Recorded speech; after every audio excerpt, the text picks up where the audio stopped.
আমরা আছি টাঙ্গাইল জেলার, বাংলাদেশের টাঙ্গাইল জেলার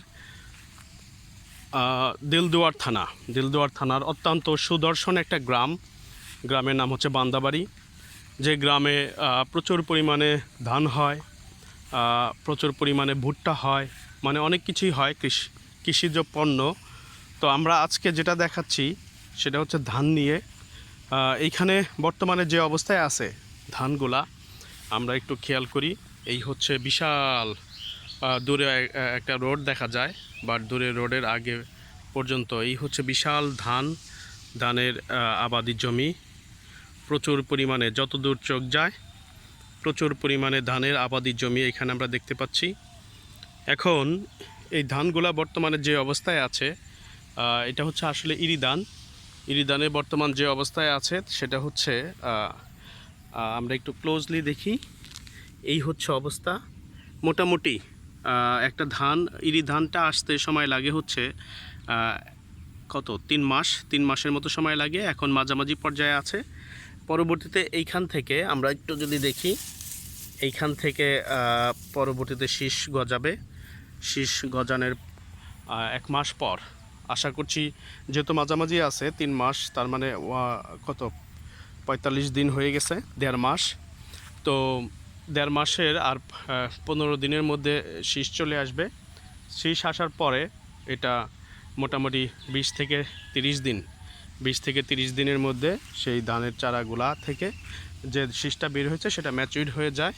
আমরা একটু ক্লোজলি দেখি, এইখানে কিছু আমরা দেখতে পাচ্ছি, হয়তো ওইখানে 2-1টা ধান দেখতে পাওয়া যায়। একটু যদি আমরা বড় করে দেখি, ওইখানে দেখতে পাওয়া যাচ্ছে এই যে এইখানটাতে। আচ্ছা, এখন হচ্ছে এভাবে চলে আসবে। আমরা আরেকটু ক্লোজ করে দেখি। এই হচ্ছে আমার ধান গাছ।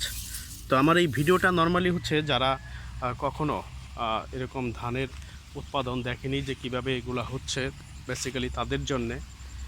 এখন আশা করছি তারা মোটামুটি ক্লিয়ার হতে পারবে যে কিভাবে বাংলাদেশে আসলে বেসিক্যালি ধানগুলা তৈরি হচ্ছে, বা ধান যে আমরা যে ভাত খাই, রাইস, সে চাল থেকে, সেই চালের আগে তো ধান করতে হয়, সেই ধান থেকে কিভাবে চাল হচ্ছে, এই বিষয়গুলা। তো এইখানে আসলে একটা জিনিস বলে রাখবার বিষয়, যে কৃষকরা কিন্তু প্রচুর পরিমাণে পরিশ্রম করে।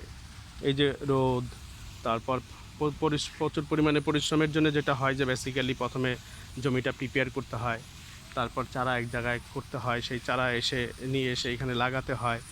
তারপর হচ্ছে এইখানে এই জমির মধ্যে প্রচুর পরিমাণে আগাছা হয়, আমরা যেটা দেখতে পাচ্ছি।